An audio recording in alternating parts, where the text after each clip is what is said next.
Topic for today is New Zealand's new eating and activity guidelines, and it's with great pleasure that I welcome Martin Dutton. Martin is the Senior Advisor at the Ministry of Health. He and colleagues have been very busy with the development of a new National Eating and Activity Guidelines. These new evidence-based guidelines are an essential resource for everyone who provides information on eating and physical activity. So without further ado, Martin.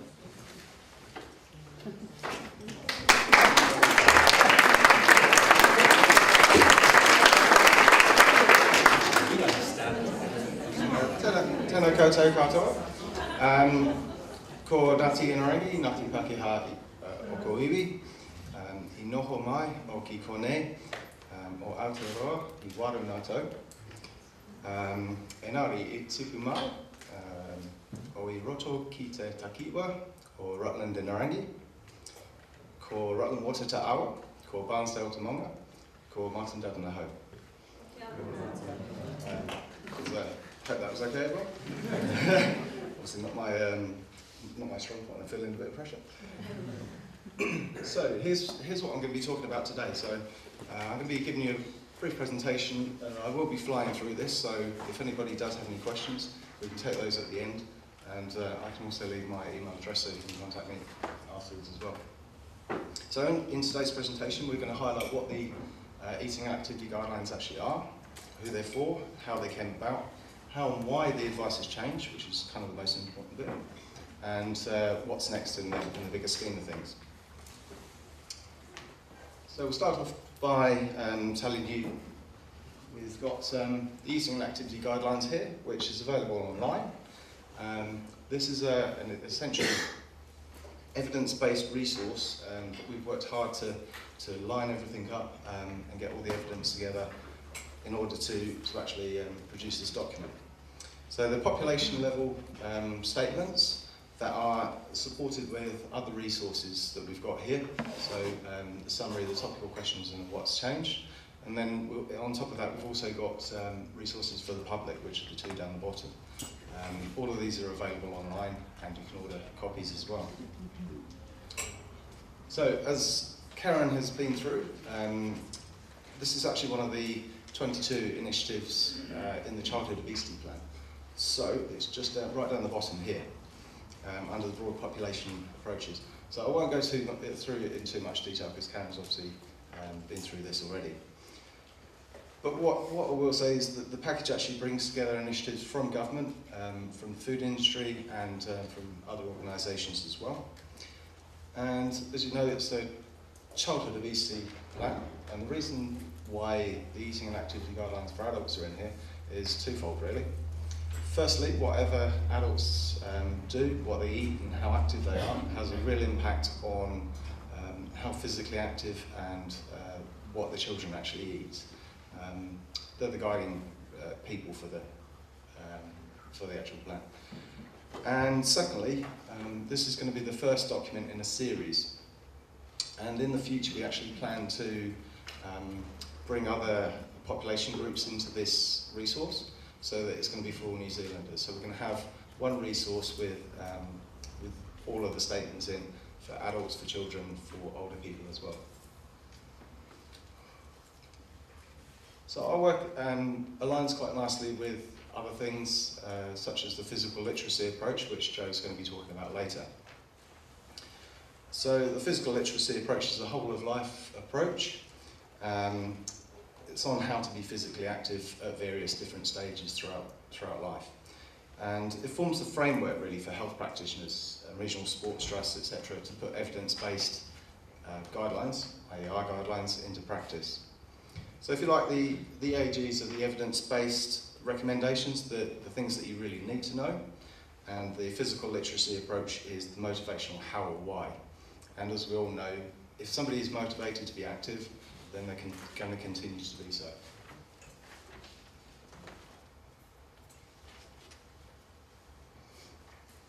So, where do we start? We started with a series of food and nutrition guidelines. Now these were standalone evidence-based population guidelines. They had a really small amount of physical activity in them, which to my mind wasn't wasn't good enough. They're very, very technical documents, so some of these were probably 300 pages long, and it was seen that health practitioners didn't have time to actually read through them. They were also very, very complex. So they were under a rolling review, which meant that they would take probably around 10 years to update, which, again, evidence changes and things move on. So after 10 years, these are going to be well out of date.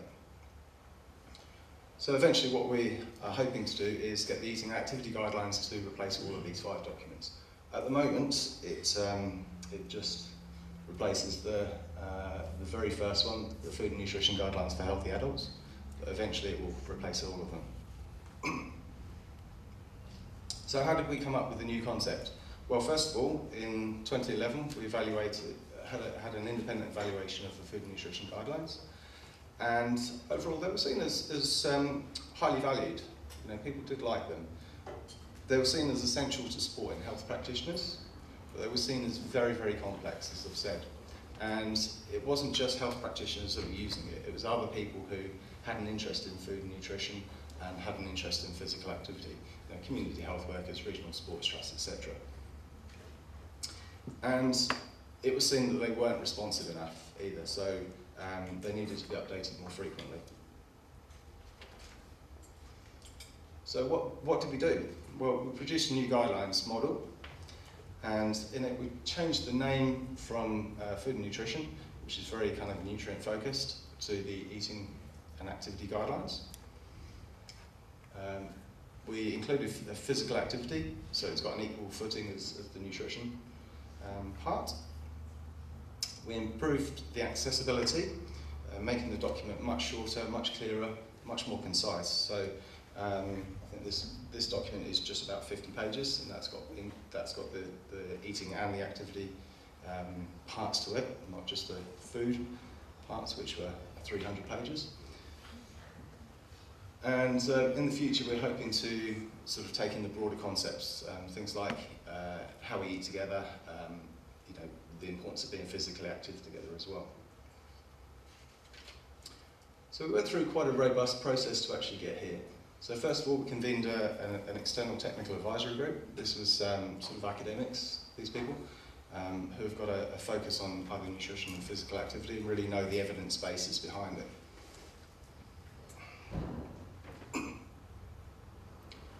We then got the technical advisory group together to actually review the systematic graded evidence bases that exist around the world. We've actually used other people's evidence bases. It seemed like a bit of overkill to actually go and do our own evidence reviews when there are good evidence bases out there, and you know, they've had a lot of expertise and a lot of money put into actually getting those right. Once we've done that, we came up with the statements and ran those past the technical advisory group, and these were actually focus group tested. They were focus group tested with 4 population groups. That was South Asian, Māori, Pacific and European. We then wrote the documents, sent it to the health practitioner review, had a Māori and Pacific review, so we had both Māori and Pacific representatives on the technical advisory group as well. And then we did some targeted consultation, so some of you in the room might have actually been involved in that. And we came up with this, the new eating and activity guidelines concept. So we've got the central documents, which I've shown here. That's got the high-level statements in, and instead of filling it with all the evidence, we've actually put links out to the evidence, you know, the international evidence, so people can go and find it if they need to, but can skip over it if they don't. We've got health ed resources, which are resources for the public. These are the key messages really, and makes it easy to kind of go out and actually speak to people if you've got a resource in front of you. We've got these fact sheets. I've actually got a copy here if anybody wants to have a look. With as Karen said, with nutrition especially, there are some controversies and some conflicting information. So what we've done is actually thought about what the key questions might be, and actually come up with a topical question and answer sheet for it. So a lot of the burning questions are in here, and we can keep updating this. This is online, so we can keep updating it as the new questions come up. We've got an enhanced web presence, so that it's easy to find. The Eating Activity Guidelines has got its own section on the Ministry of Health's website. And then finally, we've got these issue-based documents, which are documents that we are writing for specific population groups. So for instance, we are going to be doing the physical activity guidelines for under 5s. That will become an issue-based document.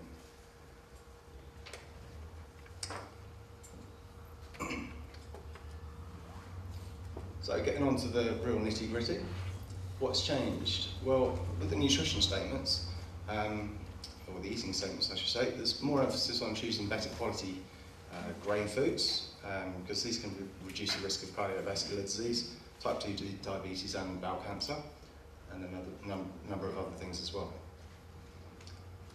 Meat and plant food group is actually been renamed, so meat has actually gone to the end, and the importance of plant and fish and seafood, food-based protein is actually being enhanced. There's been more emphasis on the quality of fat and the type of fat rather than the quantity. This is probably where the controversial thing really comes in. I'd probably say for any questions you've got for those and give those to Louise to answer. Bit of a cop-out, I know. We've also got new advice to choose mostly whole and less processed foods. This is because diets that are lower in processed foods are linked to better health and lower rates of disease as well. And we've also got a body weight statement, because we sort of recognise the importance of body weight and the impact that both nutrition and physical activity have on that.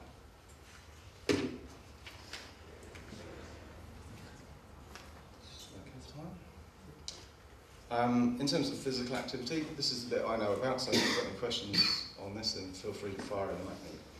So, as we know, sitting's not that great for us. Cool, Steph's standing, that's good. So we've actually got a new statement in about sitting. We know that it's associated with weight gain, we know it's associated with a number of other conditions. So we suggested that people break it up, at least for a couple of minutes every hour. It might even move on from that, it might go down to sort of a couple of minutes every 20 minutes. We've decided to make the recommendations weekly rather than daily. This just allows people to a bit more flexibility on how they actually achieve those statements. We all know that high intensity intermittent training and things like that have become, it comes to the forefront. So we recognise the benefits of doing those higher intensity activities. We know they're associated with improvements in fitness level and greater energy expenditure as well. What we do say though is that you can't just do a period of short, high intensity activity and then do nothing for the rest of the week. It doesn't work like that. We also recognise the benefits of doing activity for longer. This is particularly important for weight as well, weight management. And the one that's always forgotten, the muscle strengthening. So we've put a new statement in recommending people do muscle strengthening as well.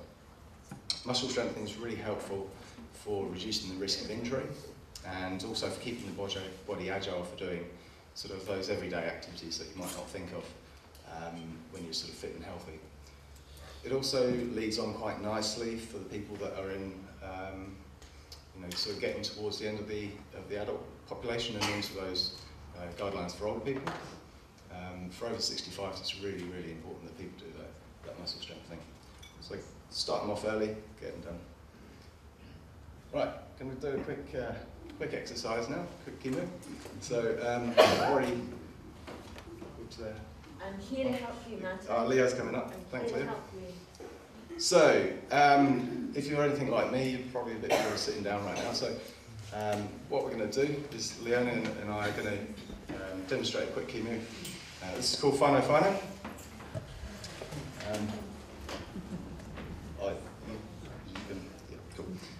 So this is quite a cool little game. Really, really simple, and just something that you can do if you have a spare 5 minutes. Okay, we'll get you up and doing this after the demo. So there are 4 basic moves. It starts with the call whānau. Whānau. Apologies, whānau. So what happens is when you say whānau, you both jump in the air, and you either land with your feet together, like this, with your feet apart, your right foot forward if you're going the blue, or your left foot forward. And as you can see, there are kind of mirror images. So if you land in the mirror image of your opponent, you shout out, he. Okay? It's the person that shouts out first is the winner. Okay?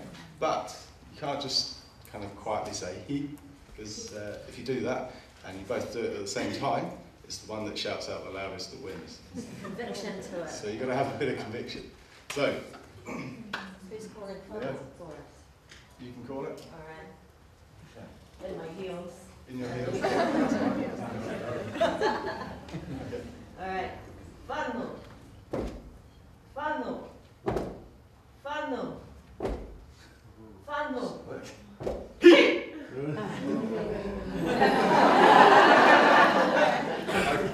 Did I lose at my own game? I'm in my heels. Thank you. I'm judging by the noise and the amount of smiles and laughing that's going on that everybody enjoyed that. I think it's a fantastic little key move. It's brilliant.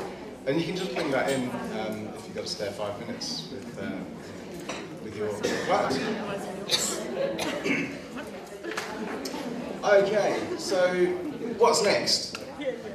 Well, as I said, we've already begun work on some of the other issue-based documents. So the topics we're looking at now, including the physical activity for under 5s, which is part of the childhood obesity plan. We're looking at sleep recommendations for both children and adults, because we recognise the importance of that in terms of the whole kind of daily cycle. We're also looking at physical activity recommendations for 5 to 18s as well. And that will draw into the statements for these eating and activity guidelines in the future. And then finally, we're sort of looking at serving size advice and then how we eat as well. So that kind of concludes my presentation. If anyone's got any questions, either feel free to ask me now, or you can email us on the email address at the top.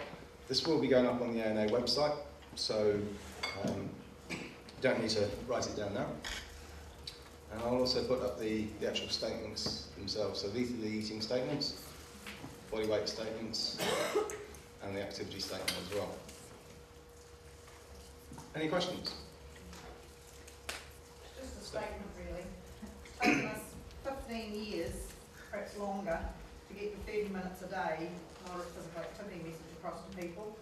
And it is a very good way to get your weekly recommendations. It's just a shame it's down and buried 3 or 4 down. It would be, particularly for people with diabetes, pre-diabetes, we really do want them to do activity every day. So it's just a shame that that's had a lesser focus.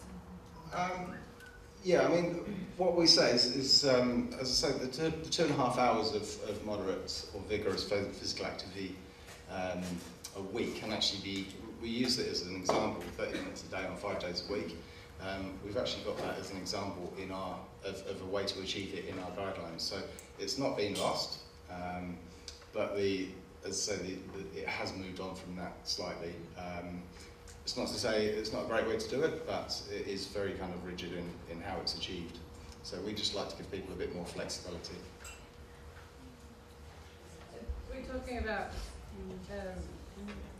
better quality grains and meat and vegetables and things. Is there any initiative coming up to make sure that the cost of food is actually coming down, or GST or food or something, because it is extremely hard to be encouraging people to eat really good food when it is incredibly expensive. Yeah, I mean this is one of the considerations, and the Minister is certainly looking at options for addressing that. In terms of GST off, I don't think that's an option at the moment. But you know, in here we do suggest other ways of achieving it. It doesn't necessarily mean going out and buying the most expensive thing. It just means try to avoid you know, as much of the processed stuff as you can. And I do know that there's cost implications for that. Yeah. Yeah, and the correlation between the price of food and people's income is just, getting Yeah. the message across, but it's also finding ways to. Yeah. So the whole package is a number of areas. It's not going to be addressed just by one thing. Unfortunately, those are out of our sort of scope. We are looking at the actual guidelines. So these are the things that we can do something about. And this just adds to the sort of broader picture. But we do appreciate that the cost implications is a massive thing. There's also an accessibility issue too, because in poorer neighbourhoods we've seen evidence that there are just aren't food sources available for, you know, for the good foods that you're advertising. What's being done about that? Unfortunately, that's not something that I can answer. I just don't have the answer for it, I'm afraid. Yeah. There are some initiatives, like up in Tairāwhiti, where the Healthy Families are addressing accessibility of food and food availability. They're doing a fantastic job in looking at where fruit trees are growing and using public lands for fruit trees and building some more sustainability into the concepts of gardens, because they sort of evolve and move on as people lose interest. Bits and pieces and plate to table and sorts of things like that. But it's a real issue of the number of fast food outlets and quick, cheap food that people have ready access to without access to anything else. There are some sort of other communities like Kaitaia or Kaikoui, one of the two towns has just got rid of their KFC because of community action. So I think communities being empowered to make some choices for themselves is also a really good enabler, because if people insist on having these things, it's going to be much harder for anyone to regulate them gone. And there's also, I guess, initiatives here and in other places where kids are going around high schools in the local areas and getting accords and agreement that they won't sell when kids are in school uniform certain products. So a lot of this, I think, in the first instance, will do better to empower the will of those that live in these communities to do the best they can and support them to try and get change, because the government won't come in and regulate unless they see people, and that's how democracy works to a large degree, wanting to be empowered to do some things for themselves as well. It's a bit of a balancing act at the moment.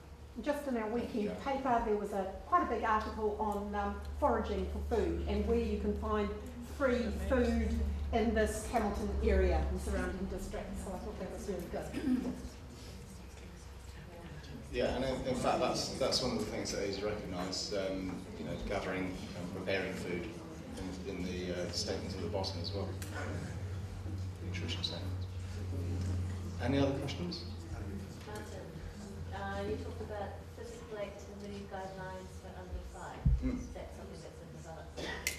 Yeah, so the question is about the physical activity guidelines for under 5s. It's a project that I'm working on. So we've had a review of the current active movement resources. These were developed by Sport New Zealand 10 or more years ago.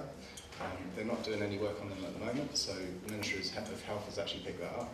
We've done a scoping project, we've done a literature review, we've sought key stakeholder consultation, so some of you guys might have been involved in that. And we're actually looking at producing both guidelines for under 5s and also resources. So we're going to be working with Sport New Zealand and Health Promotion Agency, and actually producing something probably in the next 18 months, 12 to 18 months. Just time for 2 more questions. Hi, I'm Teresa from Population Health. Just want to go back to your one of your slides, but it's about the changes that you mentioned, range, but also body weight segment. Yeah, just want to comment and ask more about the the changes that's coming up in terms of body weight statements, and how would that come about, and in terms of validity with the different ethnic groups. And we've seen in the past, like, controversy of BMI and, determining of higher, whether you are high risk, your weight, and in terms of different ethnic groups, then there's controversy about that. But can you explain that a bit more? Thank you. There is controversy with BMI, but at the moment it is something that is seen as one way to measure waste. Sort of weight. It does have its controversy, but at the moment it's looking like a standardised approach. Now, I don't know if Karen, can you explain any more about it? It's certainly going to be looked at in the clinical weight management guidelines. I think they're using the World Health Organization lead on growth charts that will still have some potential ethnic, particularly Māori in Pacific areas, because they're not going to be a large number in the cohort, but it moves away from an actualised population to a hypothetical theoretical population from what Pat was saying yesterday. So it's all going to be just relative to the norm, and each individual circumstances will still need to be taken into consideration when things are put through. And I mean, what we've got to remember is that these are population health guidelines, so they don't replace individual consultation with people. So this is the broad population approach. Okay, this is for everybody. It's not going to work for individual circumstances, and we do recognise that. So if somebody comes to a GP, if they go to another health practitioner, a nutritionist, a dietitian, physical activity specialist, then that individual one-on-one consultation is going to be really important. Time for one more question. It's a statement rather than a question. I think there's a lot more recognition now too with practitioners that being fit and active is very, very important, and people can afford to be of a larger size and be healthier if they're fit and active. So it makes it a very positive message that get fit, get healthy, get active, and it doesn't matter so much what size you are, which I think is recognised far more now by practitioners.